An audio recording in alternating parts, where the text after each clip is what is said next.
జూన్‌లో మన డబ్బులు ఫుడ్ కన్నా ఎక్కువ బుక్స్‌కి, బ్యాగ్స్‌కి వాడుతా ఉంటాం అనమాట. ఎందుకంటే జూన్ అంటేనే season of colleges and schools reopening కాబట్టి సో, అందరికీ కొత్తవి కావాలనిపిస్తాయి కదా! నా బ్యాగ్ కూడా ఎక్కడికో కనిపించకుండా పోయింది. సో, బ్యాగ్ కొనుక్కుందామని చెప్పి నేను మా డ్యాడీ అయితే వచ్చామనమాట. నా కోసం గ్రీన్ కలర్ బ్యాగ్స్ అన్నీ చూపించారనమాట. సో, దాంట్లో నేను ఒకటైతే సెలెక్ట్ చేసుకొని తీసుకున్నాను. ఈ షాప్‌నైతే ఇక్కడికి కొత్తగా ట్రాన్స్‌ఫర్ చేశారనమాట. సో, ఇక్కడున్న స్టాక్ అంతా కొత్తదే అనమాట. ఇక్కడ రకరకాల బుడ్డి బుడ్డి బ్యాగ్స్ అయితే భలే ఉన్నాయి. ఎన్ని కలర్స్ చూసినా నా కళ్ళు మాత్రం ఫస్ట్ గ్రీన్ కలర్‌నే చూస్తాయి అనమాట. ఇక్కడున్న బొమ్మలన్నీ అయితే సూపర్ ఉన్నాయి. సో, అన్నీ పట్టుకొని వెళ్ళిపోవాలనిపిస్తది కానీ అవ్వదు కదా! ఏం చేస్తాం చూసి ఆనందించాలన్నమాట. సో, ఇక్కడ స్టాక్ అయితే సూపర్ ఉంది. ఈ బుడ్డి బుడ్డి బ్యాగుల నుంచి అయితే నేను ఇంకా మూవ్ ఆన్ అవ్వలేకపోయాను. అంత బాగున్నాయి అనమాట. ఇవేంటో తెలుసా, కేకులాగా రియలిస్టిక్గా ఉన్నాయి కదా, అవన్నీ మ్యాగ్నెట్స్ అనమాట.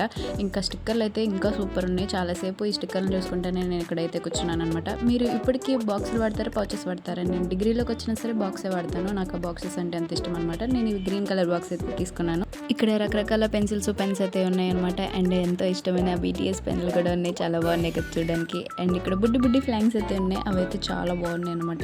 నేను ఒక ట్రాన్స్పరెంట్ ఫ్లాంక్ అయితే తీసుకున్నాను. ఇదైతే మనకి కరెంట్ పోయినప్పుడు అయితే యూస్ఫుల్ అవుద్ది కదా. సో, ఈ షాప్ అడ్రస్ వచ్చేసి ఇది వెంకటేశ్వర బుక్ స్టోర్ అనమాట. సో, దాన్నే ఇటువైపుకి ట్రాన్స్ఫర్ చేశారు. అది ఎక్కడంటే మా ఊళ్ళమ్మ టెంపుల్ సందు ఎదురుగా సందులో అయితే లోపలికి వస్తే ఉంటుంది. ఇక్కడ మీకు ప్రతి ఐటమ్ అయితే దొరుకుతుంది గిఫ్ట్స్తో సహా. సో, వీడియోని లైక్ చేసి సబ్స్క్రైబ్. Bye bye.